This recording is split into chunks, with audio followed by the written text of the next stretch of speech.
brands are now very cautiously taking those steps. Yeah, I've got crore rupees, get me crore rupees back. I don't care what you're going to do. But today it's like, I'm giving you crore rupees, get me 4 crore rupees back. The amount of creatives that are required to actually scale any campaign, and also considering the fact that the cost of production of these creators are going high, and most of the creators actually fail. I think most of the companies that is doing lead gen and SaaS, they would always have these standard metrics in terms of form fill, marketing qualified lead, sales qualified lead, and all of that. But where things usually break is when sales touches the lead. Meta just says that, hey, I'm going to take your money, but I'm not going to store your consumer data. So I will not tell you who visited your website. I will not tell you what action they have done. I'll mask off everything. I will just tell you this guy has visited, post everything. You will not have your data. How do you guys solve this fight between sales and marketing? You don't. We can't. Welcome. This is our second edition of 1PD Ops Summit. Again, to give a quick intro, 1PD Ops means first party data ops. And now practically everything is going away. The control is going away, and you can't target. You can't exclude.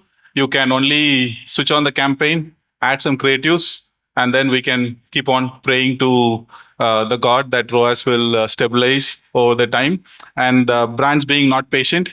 But then we have our amazing people who have been handling a lot of brands, who have been handling a lot of campaigns, and they've been in this business for a long time. Like Beno said, we have Kish, who is primarily have been a practitioner, media buyer, and then he moved into marketing data science. And that is one new term I want you to understand and go through if you haven't heard it before. And then we have Shubro. Shubro is our favorite, and he has been with us for the last couple of years. And you will hear more from him. And then Chandrabanu, our what do you say? He's like our demigod. Okay, so anything happens, we pray to him. Okay, and he blesses whenever he wants. Okay, it's like typical God. He doesn't bless you every single day. He'll bless us whenever he thinks, okay, fine, take it. Okay, and then I respect Deepan a lot. He has been in SaaS. And I heard to know a lot from Deepan. I met him a few months ago, but then my respect to him a lot, and he has done wonderful things in terms of lead generation. So how we have structured this whole session is a combination of both e-commerce and then lead gen, because both of the dynamics, both of the tactics and the way we run is entirely different. So we wanted to have a primary way of handling both the sides, because we don't want to just stick with one industry, and whenever we want to move careers, we want to take the knowledge. So if you are in e-commerce, learn a little bit more about lead gen, because it works, the dynamics are entirely different. If you are in lead gen, then you want to become a stock trader, like how our e-commerce guys work, and you would learn from them as well. So let's set the stage. Why don't you guys quickly intro yourself, a quick 1 minute, and then we'll move forward from there. Hi everyone. So thanks a lot for that introduction. So my name is Kishloy. I'm from Kolkata. I have been into performance marketing for nearly 7 years. But while I was in performance marketing, I had started exploring different aspects of marketing analytics, particularly predictive analytics, customer analytics, product analytics. And right now, for like a year and a half or so, I've been moving into analytics consulting, working mostly with international clients. So the main area of my interest is marketing mix modeling, marketing measurement, marketing effectiveness. So yeah, I'll be talking more about this. So happy to hear from others. Hi guys, my name is Shubro. I'm co-founder of Right to Digital. It's a D2C marketing agency, and we're based out of Delhi. We are managing brands across multiple categories. Purely, we have been focusing a lot on first-party data and synthetic conversion events. But overall, from a marketing perspective, we look at the whole full funnel approach to generate the maximum profitability for all the brands that we have been servicing so far. Thanks, Vishnu, for the intro. Yes, giving you more time going forward. Hi, my name is Bhanu. I run Beyond Ads. We're a performance marketing agency. 4 years into the business. Been managing a portfolio of almost about 150 crores on ad spends on a yearly basis. Been doing this whole meta ads since like 2015, and the evolution that we have seen to what we're trying to do today has extremely changed. So happy to kind of be a part of this event. Thanks for putting this together, and looking forward to share more insights to with all of you guys. Thank you. Hi, everyone. Good morning. Deepan Sidhu, engineer who turned into an agency marketer and then eventually a SaaS marketer. I've worked with a lot of different brands. Been in an agency, worked with over 100 different brands. You name it, different industry, B2B, B2C, D2C, e-com, pretty much everything. And since the last 4 years, I've been fully focused in, SaaS. I've been working for this lovely company by the name SaaS Labs, where I got an opportunity to grow the organization from almost about 8-9 mil to about 30 mil in annual recurring revenue. And this is the most exciting time to be in as a performance marketer. And I'm really looking forward to chatting with you all and discuss anything that you have in mind about performance marketing today. Thank you. Great. Deepan, I'll start with you.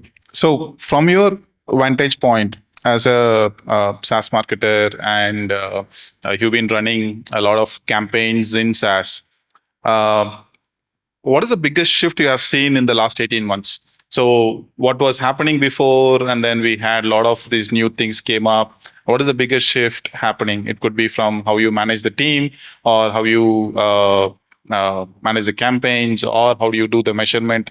So, Got it. I think the way we measure marketing has drastically changed in the last 2 years. For the longest time, you could get away with just generating leads and passing it to the sales team. But I don't think that cuts it anymore. The way we measure marketing has changed from leads to qualified leads to customers to revenue to the quality of revenue, the acquisition cost to the lifetime value. Everything has changed. That's why I feel it's the most exciting time for a marketer, because let's say if you're just a marketer who is responsible for generating leads and I cannot do anything beyond that, your job is at risk. But if you're truly contributing to the revenue of the organization and the quality of the revenue of the organization, your job is never going to be at risk. That, I think, is the biggest shift. This requires a different kind of mindset in terms of operating. It is not just about switching on campaigns, driving traffic to a landing page and expect people to fill up the form. Doesn't cut it anymore. So the way we run marketing, the way we measure marketing has changed a lot in the last 18 to 24 months. And I think, well, it is tough being accountable for revenue. And I also think it is the most exciting thing for a marketer. It's the most exciting time to be in as a performance marketer. no, I have a one quick follow-up question. How do you guys solve this fight between sales and marketing? You don't. We can't. I mean, different things. One is processes. I used to hate the word processes as a young marketer back in the day. But eventually, I did understand that why do large companies have different processes? So when the process is airtight, what I mean by that is what qualifies as a lead, what qualifies as a good lead, how quickly you have to reach out to a lead, what are you going to talk to the lead, what is your follow-up process, are you able to explain my product's value proposition better, the entire full funnel of things is where I think marketing and sales alignment always fight, because you would generate a lead and the sales team would complain about the quality of leads, and it's a constant fight, right? But as long as you're able to define everything very clearly, I think the fight can reduce. Sales will always continue to complain, right? That's where personal relationships work. I think it's good for all of us to be building that personal relationships, at the junior most level to the senior most level, and it helps on top of, having good processes. Yeah. Manu, what do you think? What has shifted? So, back in 2020, 2021, there's been a lot of funding that's been flushed into the market. Everybody was chasing top line. Like, the amount of stress that you had back in 2021 versus what you're having in 2025 are extremely two different things, right? Because there you're chasing top line. So you're like, yeah, I've got crore rupees, get me crore rupees back. I don't care what you're going to do. But today it's like, I'm giving you crore rupees, get me 4 crore rupees back. So the shift towards profitability, the shift towards lifetime value, and the shift towards consumer acquisition cost, I think brands are now very cautiously taking those steps that, hey, how can we get better is there 1% improvement that if you're still able to do on a daily basis or on a monthly basis, if you're able to show small amount of growth also, we're okay. But can we be more extremely profitable? I think that's the one of the biggest changes I've always seen. Every founder that I speak today is about, hey, I don't want to like burn money, show my top line and raise funds. Rather, can I be profitable and actually raise funds? So that actually helped a lot of marketers for us to understand what's the brand goals and the brand needs are. And that I think is one of the biggest evolutions I've seen in the last 18 months. No, I think they're asking us to work more. Shubro, what do you think you have seen? And I think whatever Bhanu has clearly added. For example, any day the ROAS will go down, you'll get a call from the brand. But more from the execution standpoint, in 2020, there were these hacks, these tricks performance marketer used to apply in the campaigns, and they would actually get these results. They're all gone. Automation is everywhere. Advantage Plus has taken over, and it is also has become difficult for us to even explain to the brands that, bro, you cannot control it anymore with the ways that we were doing it earlier. And also, like, a lot of things like running multiple parallel campaigns, you need to consolidate. And of course, the way the amount of creative, Anu and I were speaking in the morning, the amount of creatives that are required to actually scale any campaign. And also considering the fact that the cost of production of these creators are going high, and most of the creators actually fail when you are doing the testing. But yeah, we have to basically accept what is happening, and also our Mark brother, he will keep on coming up with these updates, and let's understand how we can be better prepared for what's coming next. Yeah. Kish, Yeah, I think most of them have already said a lot of things. I'll add it from a marketing measurement perspective. So we have seen in the past, in the last few years, marketers or media buyers would be rather happy, and even business owners, if platform reported ROAS was being shown. And I think that has seen a dramatic shift, both from an understanding as well as accessibility to alternative technology. So things like incrementality testing, which were rather marginal concepts, have really come into the mainstream now, with Google releasing its concepts of the golden triangle with MTA and testing. So all these things are coming right into the fore, and I think it's only going to become more and more mainstream in the months and year to come.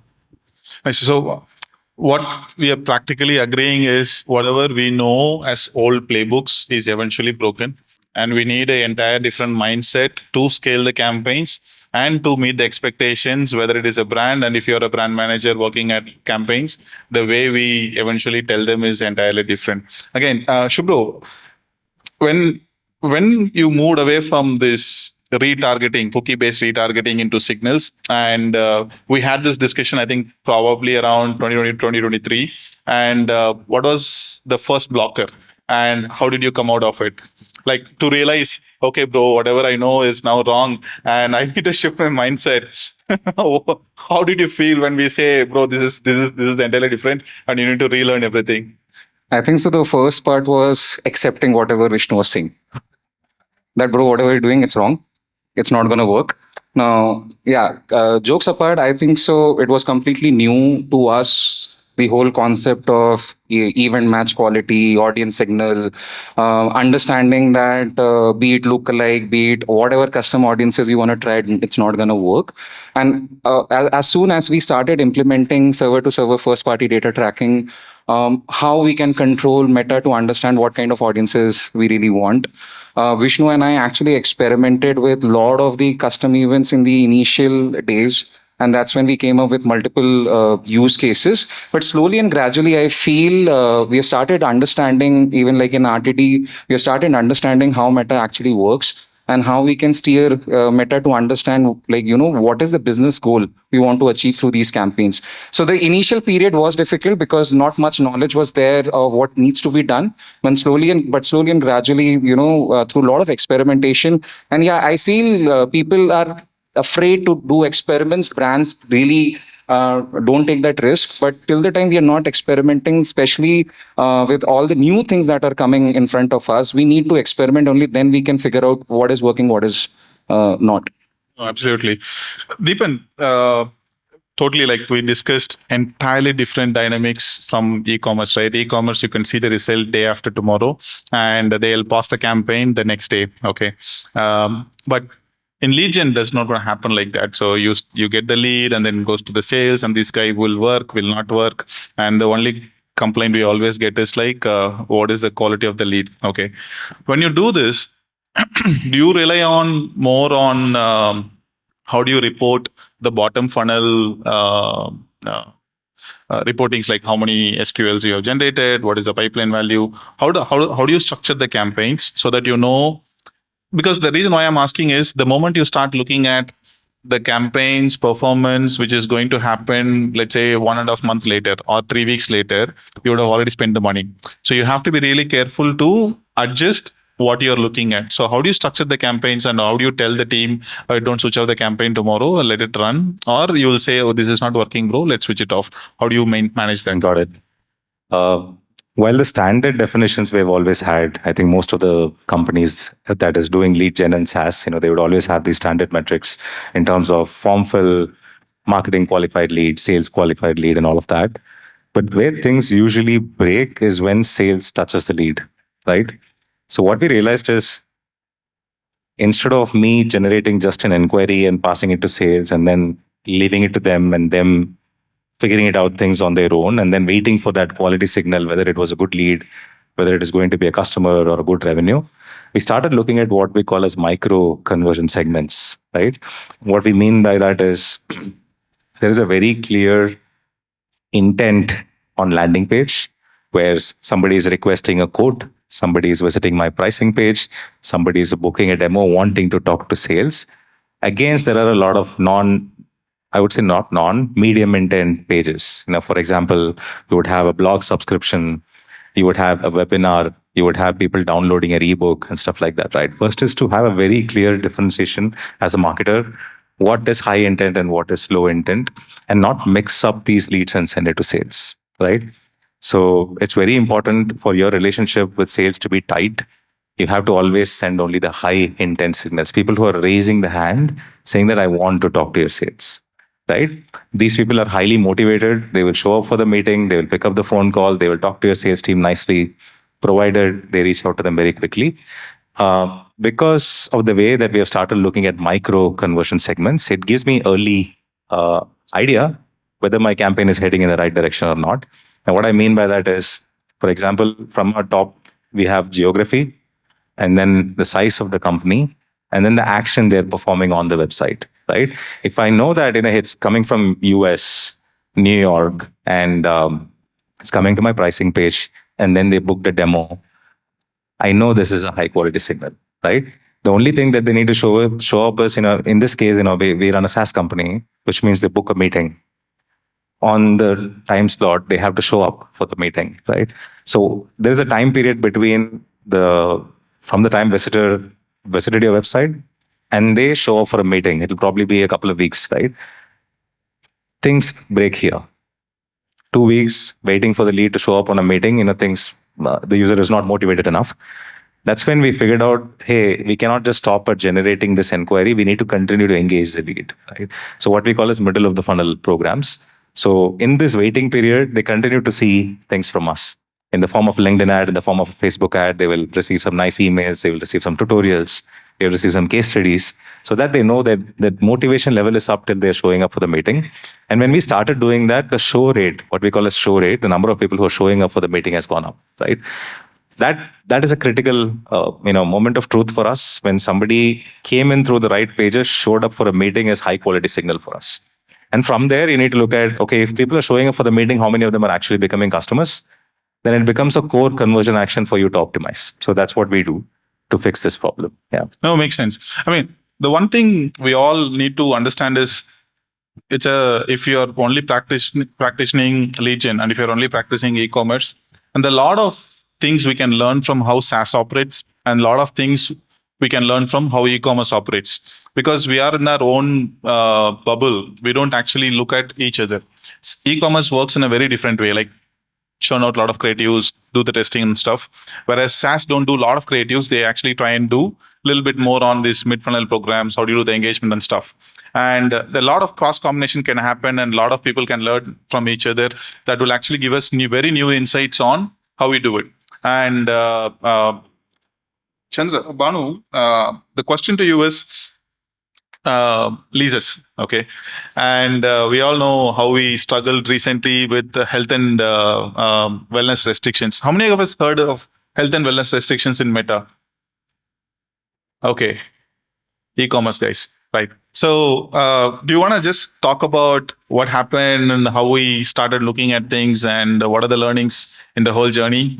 So, like Shubhro said, first thing is accepting Vishnu. That was the first step in the whole journey.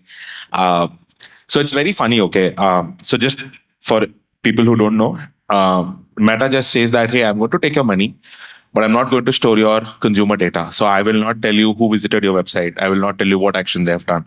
I'll mask off everything. I will just tell you this guy has visited, post everything. You will not have your data, is what Meta is saying from a health and wellness industry perspective, right? Because somebody is doing bold claims, those claims Meta is not okay with. So they have put that restriction. We know this was coming. We know this was coming almost about a year ago. You are going to get affected, but there is no rule book around, hey, this is what is going to happen. So we're all waiting for what was going to happen. So we're like, okay, we'll start building backups. And that's when, we started working with customer labs, started setting up everything on Lizus. But it was always a half-hearted attempt. Okay. Hey, I have to satisfy my client. I have to satisfy my own understanding of, hey, whether this is working or not working, taking that leap of faith. And then also telling Vishnu that, hey, Vishnu, I'm doing it, I'm working on it, trying to figure out a few things. In this figuring out phase itself, our pixel got disabled, and so the category restriction applied. And overnight, my ad spends from about a 1.2, 1.3 lakh rupees a day has come down to zero. And just 3 weeks ago, I took that entire switch and we powered the entire ad account with customer labs. And we have seen about a 20% uplift on the last click attribution. Now, one of my key learnings, I would say, is one, trust Vishnu.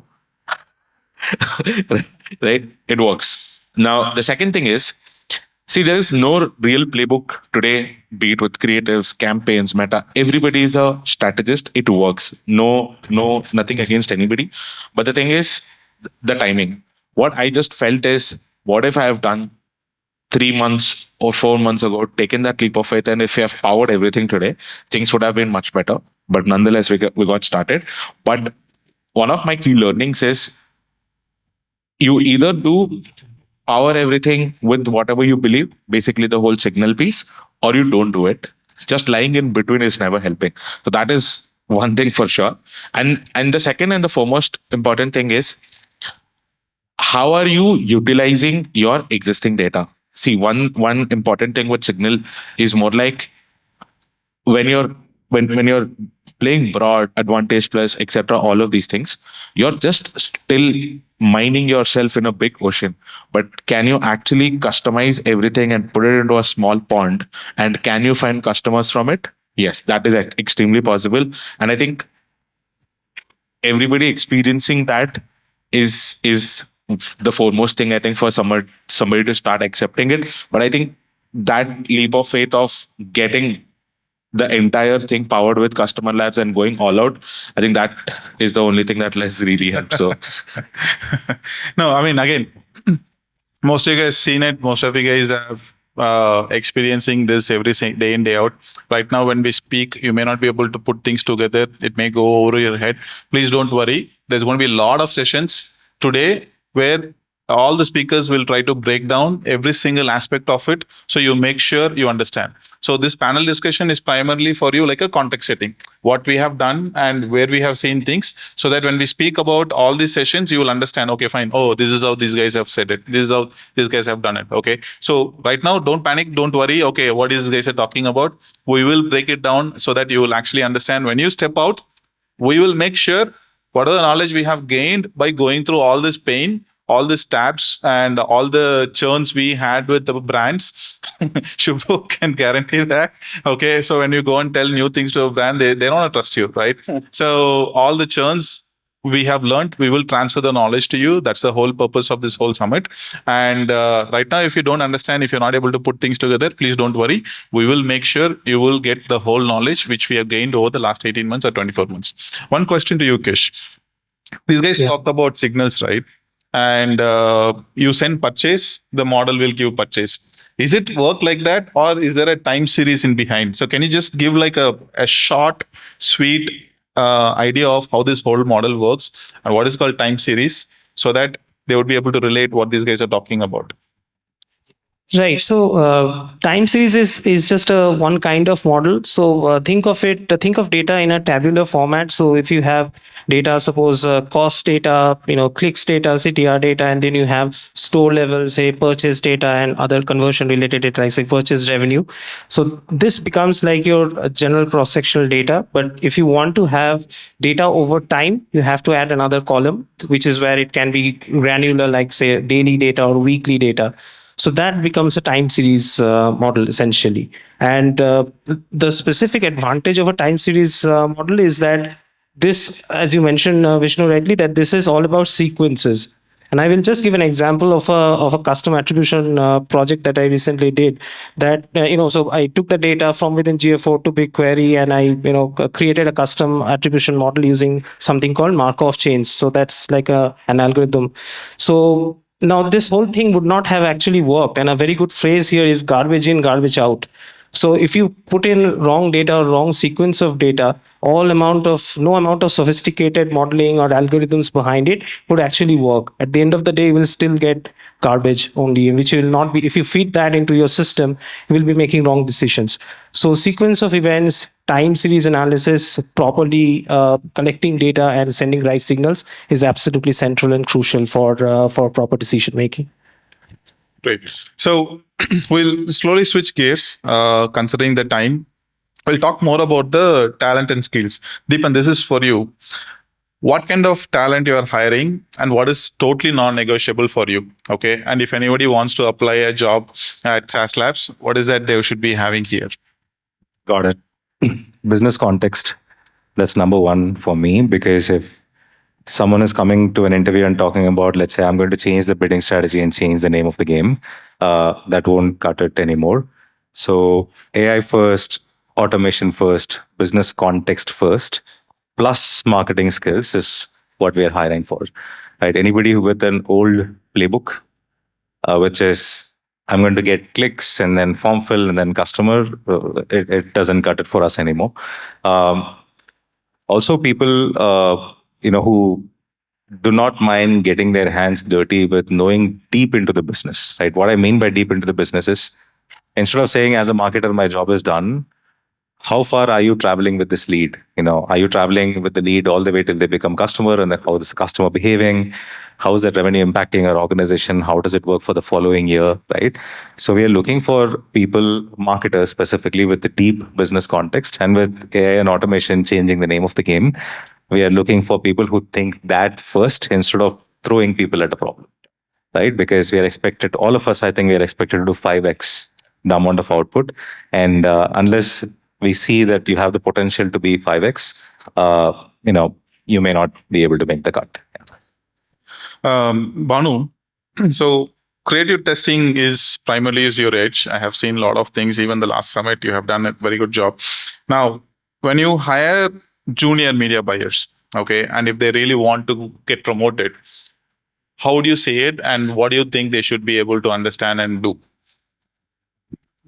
So first and foremost is execution. I think really, so Meta is like, they have a lot of hidden options. Okay, like they want to push their own stuff. So you have a lot of hidden options where a normal ad for us to like kind of set up is, let's say, is about 3 minutes. Now is about 8 minutes, right?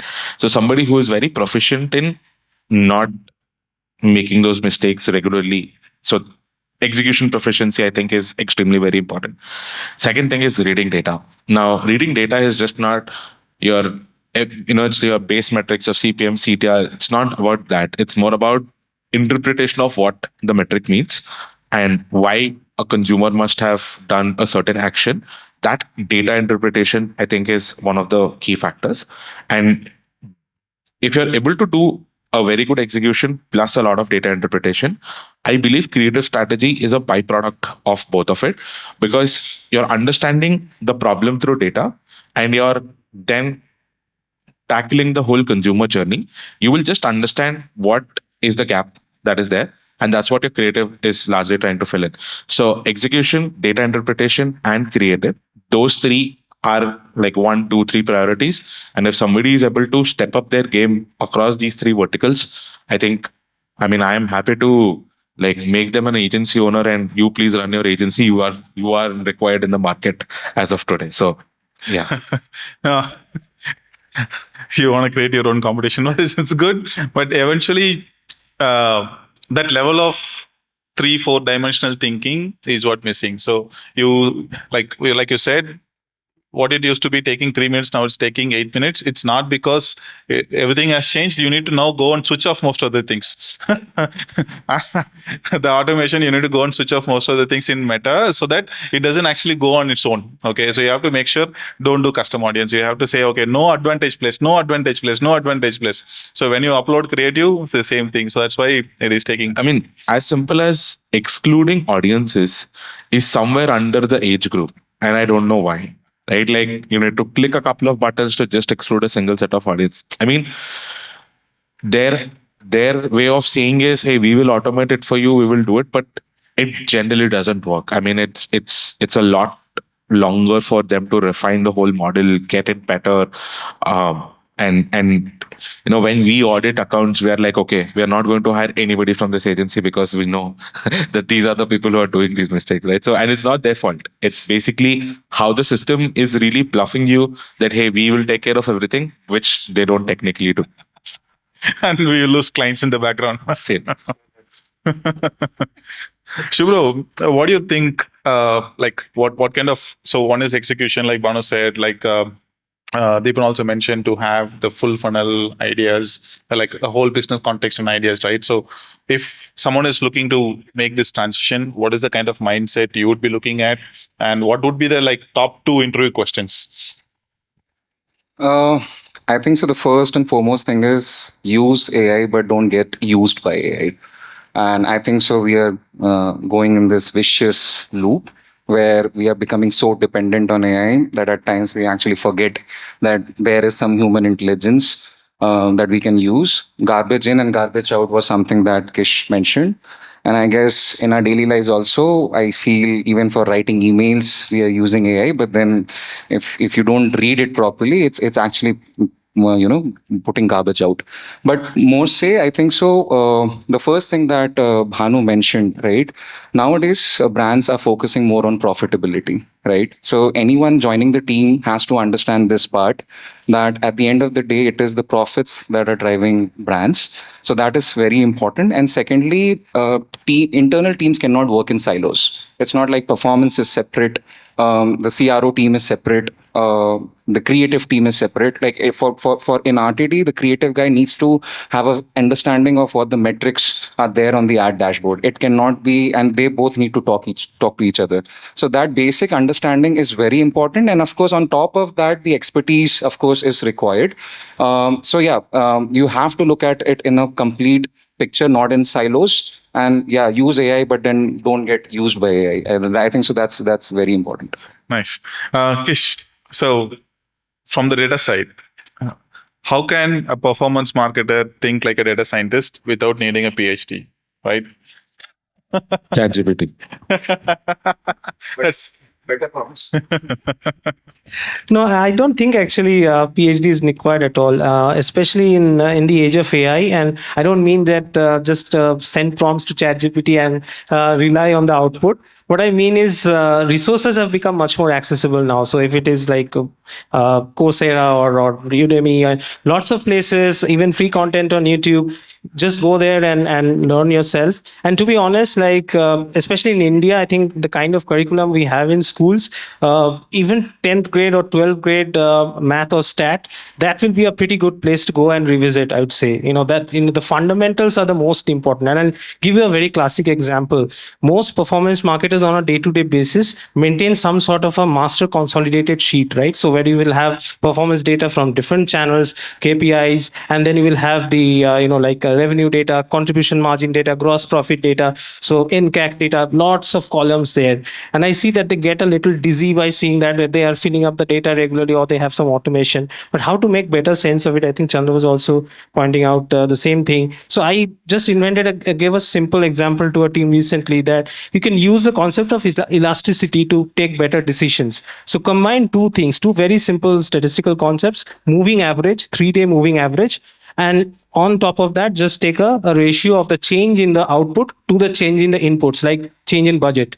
So if you do that, you actually get a very nice example which smooths out the noise, because you have taken a moving average, but you also take an elasticity sort of a ratio with which you can actually take better decisions, rather than just looking at data on a daily basis and be confused whether I'm going to look at data in the short term or long term. I think that's always a struggle, an internal struggle of performance marketers. What window of data range should I be looking at? So this is just a small example, and this did not require any PhD level math or stat. It's mostly fundamentals. Going and revisiting those will actually make you a better marketer at the end of the day. No, I think I was just working on something, and the important aspect is benchmarking. The benchmarking means today your ROAS has gone down, and or the last week ROAS has gone down. You cannot just simply compare last 7 days versus 7 days before. It doesn't just work like that. That's where the concept of moving average comes, and that is the concept of how the ratio you actually plan or how the ratio you actually compare works. So there's a lot of understanding of how we do it. Just because the reason why we do this compare last 30 days or the compare previous period is because those are the only options Meta is giving. Those are the only options GA4 or GA3 has been giving to us. Primary reason why we stick on to it is because of that. But that doesn't help us to eventually run campaigns or maintain the profitability of the campaigns. So understanding the benchmarking plays a major role. Even for business as a owner, we do cohort level benchmarking. We actually don't look at the moving average, like typical average. We always look at the median, especially for SaaS business. In our case, I wanted to see my team and comes and says, this week we had we did more than we did last week. I was like, did your median move? When the median move over the last 7, 8, 12 months, then I would be happy, but not just because last 1 week. Exactly. Right? So those are the areas. Cool, guys. Thank you very much. And you have heard it. Playbooks eventually entirely changed, and a lot of new things comes in. Not just the creatives, not just switching on the on off the campaigns, but also how you understand the data makes a lot of our lives much more easier, and we'd be able to grow personally as well as whoever we take it as a clients, as an agency, or as a brand, we'd be able to grow them as well. So thank you very much, everyone, and let's give it up to the to our panelists, and we'll continue with the sessions in few minutes. Thank you, everyone. Thank you.